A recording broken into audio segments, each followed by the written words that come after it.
Feeling ko komedyante ka. Jairo Tamundong, 25, from San Pedro, Laguna.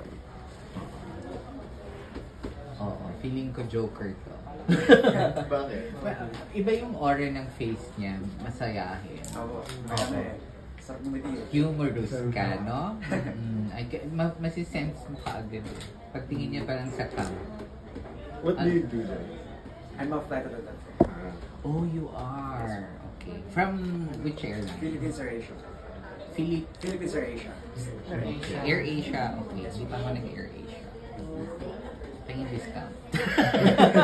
Actually, kakatapos nga po ng flight ko kanina kaya medyo Right. Anong destination mo? Kanina, Taiwan po. Okay. Balik kakagaling ko ng Taiwan. Alright. Ano na mga exposure mo na countries? Kasi alam mo, malaking bagay yun as an ambassador, yung exposure. So let's talk about what you do. Ano mga napuntahan mo na? Actually, yung layover lang po kasi namin is Japan. Okay. Pero napuntahan ko naman po halos lahat. Japan, Taiwan, Thailand, then yung iba mga domestic flight. Kasi both domestic and international naman po yung mga flight ko. So, parehas ko naman po siya napupuntahan.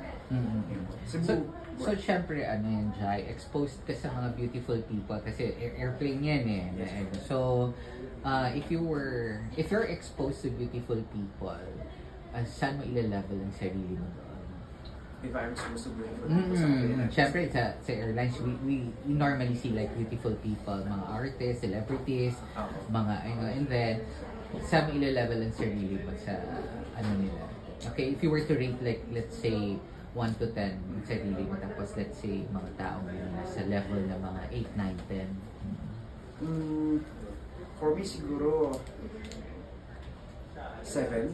Okay, why? 7. Siguro kasi po, feel ko may mga kailangan pa din po i-improve eh. Kasi sobrang tagal na din po simula nung last na nag-learn po ako sa pageant and modeling. I think 4 years ago. So, ayun, sa tingin ko kailangan ko ulit sa rise. Buhay yung chest niya nagsasalita. May sarili mo. May sarili mo. Oo, may sarili mo. Oo, gumagawin mo yan. Oo. Ayun. Okay. So, nag-pageant ka na before? Yes po. Anong pageant? Sa Ambassador of Goodwill of San Pedro po. Then sa school ko din po before, sa Lyceum Cavite. Ba't hindi ka nag-national? Hindi po kasi yung time na naging busy po sa college. Then, nag-focus po ako sa studies ko, yung scholarship, and yung being a Dean's Lister. Kaya, medyo nawala rin po ako sa pageant industry. Noong time na yun.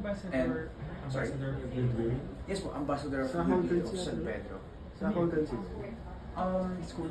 Hindi po siya school eh. Parang local pageant na po siya. 2016 pa po siya. Medyo matagal.